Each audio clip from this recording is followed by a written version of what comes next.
সবাইকে সতর্কবার্তা, যাদের ডায়াবেটিস রয়েছে তারা কখনো চিতই পিঠা খাবেন না, মানে চিতল পিঠা খাবেন না।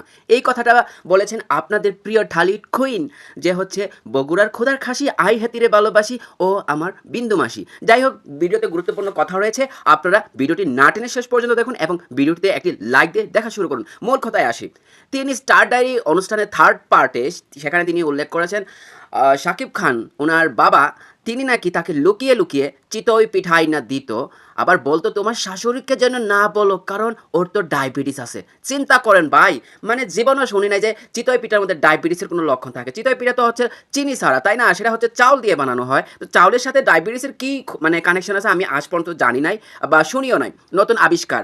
ওদিকে আবার এই অপবিশ্বাস ক্ষুধার খাসি বগুড়ার যে মাসি রয়েছে, আমি যাকে বিন্দু মাসি আর মাসি বলি, সে বলেছে না, সমৃদ্ধি সেখানে প্রশ্ন করেছিল যে আপনি যে সিঙ্গাপুরে থাকা ফেরদৌসের গাড়িটা ব্যবহার করেছেন সেটা তো প্রমাণ সহকারে বের করে দিয়েছেন মিলি সুলতানা। তো এই বিষয়ে আপনার বক্তব্য কী?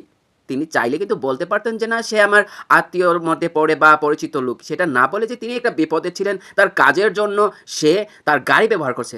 ভাই, কোর্টে যাওয়ার জন্য তার গাড়ি কেন ব্যবহার করবেন? লুকিয়ে লুকিয়ে চুটিয়ে প্রেম করতে পারেন, এটা যদি প্রকাশে না আনতে পারেন তাহলে সিঙ্গাপুরে থাকা ফেরদৌসের দিলখানা টুটে যাবে, তো টুটে গিয়ে একদম ছাড়খাড় হয়ে যাবে। যেভাবে শাকিব খান, শবনম ইয়াসমিন, বুবলি মিলার পর আপনার হয়েছে মাসি। আপনাকে কি এমনিতেই ক্ষুধার খাসি ডাকি?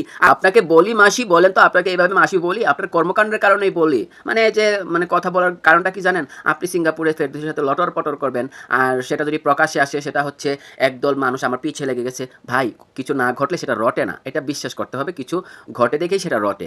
আপনার মানে ফেরদৌসের গাড়িই নিতে হবে। তাহলে কেন নিলেন তার গাড়ি? আপনার তো গাড়ি আছে আমার জানা মতো। আপনি এত ফকিন্নি না, কারণ আপনি বিভিন্ন নেতা-খেতার খাটকা পাইছেন, অনেক টাকা অবশ্য পাইছেন। কারণ ১ লাখ কাটাইলে অনেক কিছুই আপনি হাসিল করতে পারছেন, বসুন্ধরায় ফ্ল্যাট নিতে পারছেন। এটা ঠিক আছে। এখন সিঙ্গাপুরে যাইতেন আপনি নাকি জয়কে ডাক্তার দেখাইতে। তো যখন আপনি জয়কে বাসায় রেখে সিঙ্গাপুর যাইতেন তখন কিসের ডাক্তার দেখাতে যাইতেন? নাকি ওইখানে কোনো হোটেলে যাইতেন আপনি? তো এখন সিঙ্গাপুরে আপনার ফেরদৌস নাগর রয়েছে, ওদিকে আপনি বললেন শবনম ইয়াসমিন, বুবলি পরকীয়া করা মহিলা।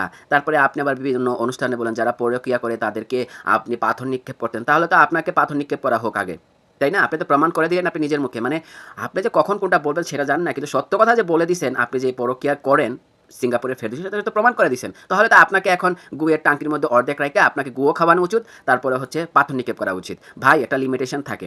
আপনাকে যদি প্রশ্ন করা হয় একটা, আপনি উত্তর দেন আরেকটা। মানে আপনি হচ্ছেন বাংলাদেশের একজন মানুষ যে সব কিছুর অভিজ্ঞতা রাখেন। ভাই, একটু গু খান, গু খাইয়া এটার অভিজ্ঞতা নেন, তারপরে হয়তো মাথার মধ্যে একটু বুদ্ধি-শুদ্ধি আসবে।